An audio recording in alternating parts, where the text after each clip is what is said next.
Close your eyes and picture a caveman. You already know what he looks like. Thick brow, tangled fur. Crouched over a fire in some dark, dripping cavern. Club resting on his shoulder, grunting at shadows on the wall. It's one of the most recognizable images in human culture. It's in our cartoons, our movies, our insults. Don't be such a caveman. And it's almost completely wrong. Here's the question we're actually asking today. If our ancestors weren't huddled in caves, where were they? And why does this myth refuse to die? Let's dig in. The caveman stereotype isn't new.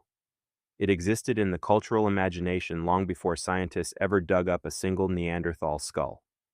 So when 19th century researchers in Europe began unearthing the first fossilized remains of ancient humans and found them buried deep inside caves and rock shelters, it felt like confirmation. Case closed. Humans used to live in caves. Obviously. Except it wasn't obvious. It was a trick of preservation. Here's the problem. If you light a campfire in an open field, in 1,000 years there's nothing left. Rain washes it away. Bacteria eat the bones. Rivers shift. Forests grow. And the evidence simply dissolves back into the earth. But a cave is different. A cave is a sealed vault. Fine silt and sand drift in slowly over centuries, sealing artifacts in place. Mineral-rich water drips from the ceiling and coats everything in stone. A hearth lit 50,000 years ago inside a cave can survive almost perfectly intact, while an identical hearth lit in an open meadow vanishes within a generation. So archaeologists weren't finding more evidence of cave life because humans preferred caves. They were finding more evidence in caves because caves are basically time capsules, and open-air camps are not. It's survivorship bias, fossilized in stone. The caves didn't preserve humanity's favorite home. They preserved whatever happened to be near a cave when the elements went to work, and that bias snowballed for over a century, with researchers chasing the spectacular cave finds and ignoring the open landscape, reinforcing the myth they'd already assumed was true. Once archaeologists started systematically surveying open-air landscapes, not just digging where the obvious finds were, the picture flipped completely. Prehistoric people spent the overwhelming majority of their time in valleys, plains, and forests. Caves were the exception, not the rule. And honestly, that tracks. Caves are rare. They only exist where you get the right geology, limestone mostly. So huge stretches of the inhabited ancient world simply didn't have caves available even if early humans had wanted them. And when caves were available, they often weren't appealing. Deep caverns are cold, damp, and poorly ventilated. Light a fire in there and you risk smoke inhalation. Worse, caves were already occupied. Cave bears the size of small cars, cave lions, cave hyenas. These weren't quaint names. They were apex predators that treated caves as den sites, and early humans moving in uninvited were picking a fight with some of the most dangerous animals of the Ice Age. So scrap the image of our ancestors as passive cave dwellers waiting out the cold. The real story is something far more interesting. Humans were builders. Active, deliberate, engineering-minded builders, and they had been for millions of years. This is the part that tends to surprise people. The instinct to build shelter is older than our species, older than Homo sapiens, possibly older than our genus. Long before anatomically modern humans existed, early hominins were already shaping the world around them with wood and stone. At a site called Gesher Beno Yaakov in Israel's Jordan Valley, archaeologists pulled polished wooden artifacts out of waterlogged sediment, wood that had been deliberately worked hundreds of thousands of years ago. At Schöningen in Germany, they found something even more startling: a set of wooden hunting spears, carved and balanced with the kind of precision a javelin thrower would recognize today. These aren't crude sticks, they're engineered tools, and it goes further. At sites dating back to the Middle Pleistocene, researchers have found the remains of structural log features, actual built shelters, meaning the capacity to construct artificial housing predates the biological arrival of modern humans entirely. Neanderthals, when they had access to natural rock shelters and coastal cliffs, used them, but they didn't depend on them. Neanderthals also routinely set up open-air camps across plains and forests, and there's evidence of them building structural features deep inside caves too, proof that construction, not just occupation, was part of their behavior. Then came the Upper Paleolithic, when Homo sapiens pushed into colder, higher latitude parts of Eurasia, and something remarkable happened. In southwestern France, a region absolutely packed with natural caves and rock. Next, the frame. Curving mammoth tusks slotted directly into the eye sockets of mammoth skulls, arching upward and inward to form the skeleton of a roof. Finally, the envelope. Mammoth scapulae, pelvises, and long bones layered over the tusk arches, providing the surface that animal hides were then stretched across. One of these structures, Dwelling 4, used the remains of at least 95 individual mammoths. The bone assemblage weighed several tons, and because many of those bones show gnaw marks from other carnivores, researchers think the builders weren't hunting 95 mammoths themselves. They were scavenging bone deposits that had accumulated naturally along streams and gullies over time. Resourceful, not just brutal. Inside, these weren't just shelters, they were homes with infrastructure. Central hearths burned mammoth bone for fuel in temperatures that would kill an unprotected human in hours. Archaeologists have mapped out dedicated work zones, flint knapping areas, and storage pits. They've found amber ornaments and fossil shells that traveled enormous distances to get there. Evidence of trade networks stretching across the steppe. And in the entrance porch of one dwelling, they found something almost eerie. A mammoth skull painted with dots and lines of red ochre, designed to represent sparks from a fire. That skull had impact marks that matched wear patterns on nearby bones used as percussion tools, suggesting it was struck rhythmically, maybe as part of a ritual or ceremony we'll never fully understand. And this wasn't a one-season camp. High-precision dating shows these dwellings were reused across centuries. A stable, multi-generational winter base passed down and rebuilt by people who returned to this exact spot year after year for hundreds of years. If Measurich shows us ambition, a site called Ohalo II, submerged beneath the Sea of Galilee until a severe drought exposed it, shows us something arguably more important: the birth of the floor plan. Dated to the height of the last ice age, Ohalo II was a hunter-gatherer camp of 6 oval brushwood huts.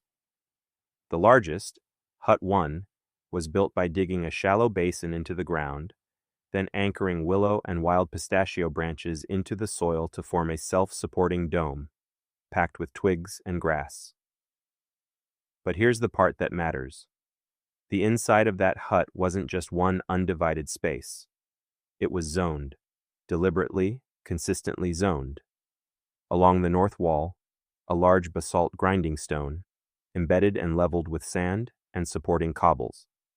A dedicated food processing station. Microscopic residue on its surface still shows traces of wild wheat, wild barley, and oats, ground down by hand thousands of years before farming existed. Along the west and south walls, the oldest bedding ever found in the archaeological record.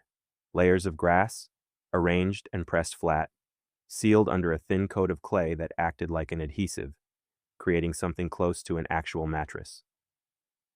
And near the eastern entrance, a tool-making zone, dense with flint flakes and microblades, kept physically separate from where people slept and where they cooked. This is a household with rooms. Not metaphorically, literally. Sleeping here, eating there, working over there.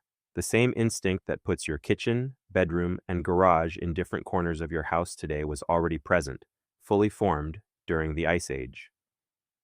As the post-glacial climate warmed, oak and pistachio forests spread across the Levant, along with vast stands of wild grain.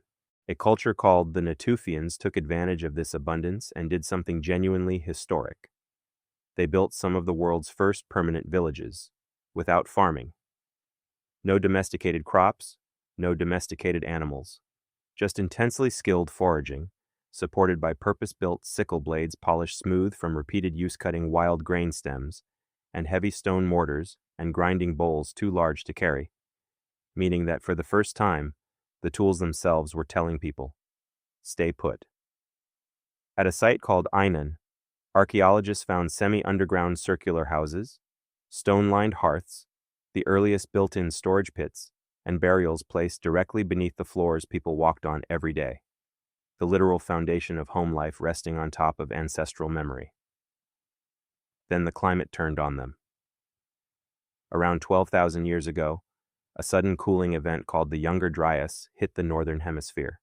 Temperatures dropped sharply, rainfall collapsed across the Levant, and the rich oak pistachio forest that had fed entire villages began to shrink and disappear, replaced by dry steppe. Different communities responded differently.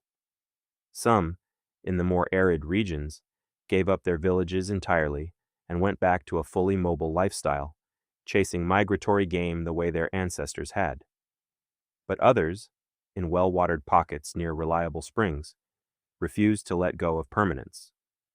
Instead, they started deliberately transporting wild grain seeds to better, wetter soil near those springs and planting them. This wasn't the dramatic invention of agriculture you might picture. It was an act of desperation, a coping mechanism to defend a way of life that climate change was actively trying to destroy. But when the Younger Dryas ended just as abruptly as it began, the groups who'd experimented with planting were perfectly positioned to scale it up. And that gave rise to the first true agricultural villages of the Fertile Crescent. For tens of thousands of years, almost every human shelter, tents, brushwood huts, pit houses, had been round. And round makes sense. It's structurally efficient, easy to build, easy to defend against wind. But round has one fatal flaw. You cannot expand it. Want a bigger house?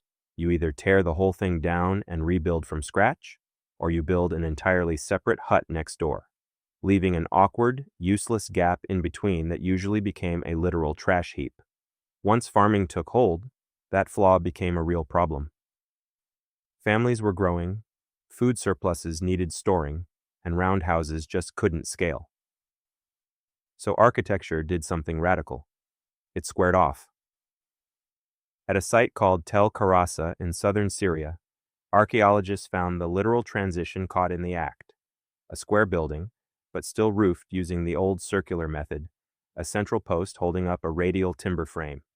It's a structure stuck between two ideas, an engineering bridge between the round world and the rectangular one that was about to take over. Rectangular walls solved everything round walls couldn't. Need more space? Just add a room next door, sharing one common wall. Building a dense village? Rectangular homes packed together edge to edge with zero wasted space, unlike circles, which always leave gaps. This single geometric shift is sometimes called squaring the circle, and it's one of the most underrated turning points in architectural history. But it wasn't just about efficiency. It rewired society. In the old round houses, food storage was communal. Big shared silos, open for the group. In the new rectangular homes, storage bins moved into private inner rooms, hidden from public view, controlled by individual families. For the first time, your neighbors couldn't see what you had, and couldn't necessarily share in it either.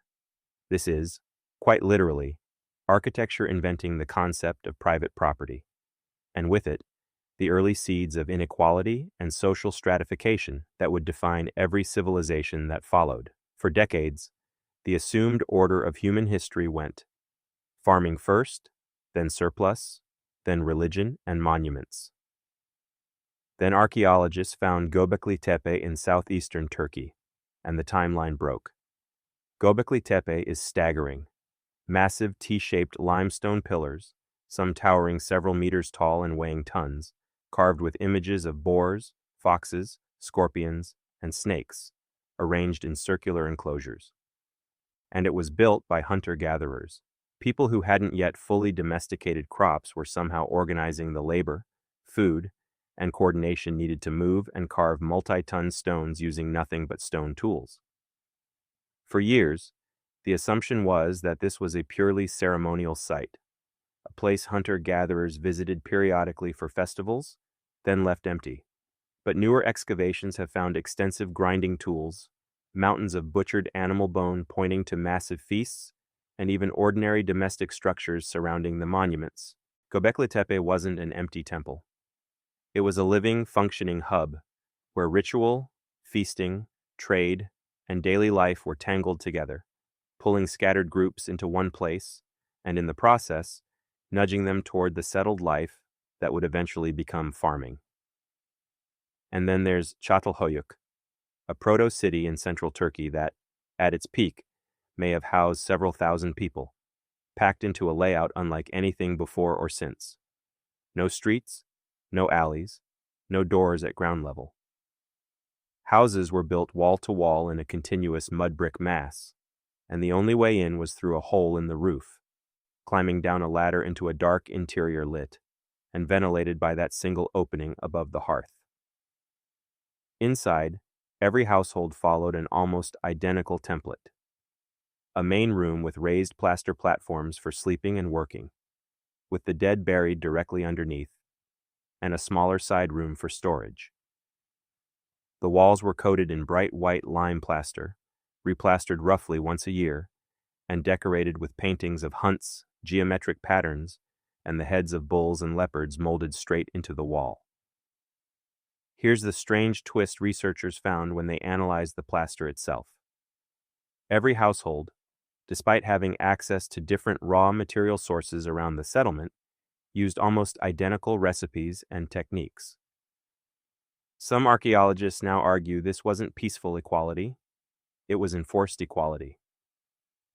In a densely packed city with no obvious chiefs, palaces, or temples, the relentless, labor-intensive ritual of keeping every house identically white and pristine may have functioned as social glue, a way of masking the tension and competition that naturally builds when thousands of people live elbow to elbow, by making sure no one's home stood out. So we've gone from open landscapes, to brushwood huts, to mammoth bone halls, to mud brick proto-cities, and eventually, to the apartment blocks most of us live in today. But here's the uncomfortable question some researchers are now asking. Did something get lost along the way? For millions of years, the human brain evolved to navigate complicated, unpredictable terrain, tracking resources, reading weather, remembering hundreds of landmarks, constantly solving spatial puzzles just to survive the day. That kind of intense mental engagement actually stimulates the growth of new neurons in the hippocampus, the brain's memory and navigation center, through a process tied to a protein called BDNF, essentially, fuel for the brain's wiring. Modern housing, by design, strips almost all of that complexity away. Straight hallways, identical rooms, GPS doing the navigating for us. It's comfortable, predictable, and safe.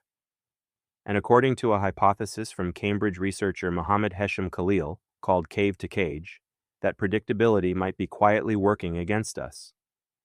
Less spatial complexity means less of the cognitive stimulation our brains evolved to expect.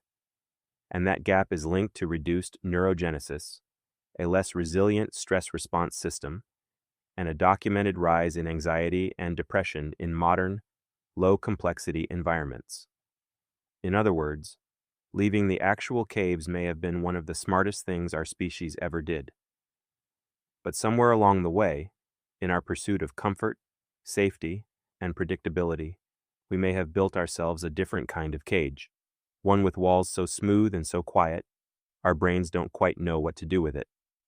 So, why did humans leave the caves? The honest answer is, most of us were never really there in the first place. The cave was never the home. It was the exception, the rare shelter, occasionally useful and often dangerous.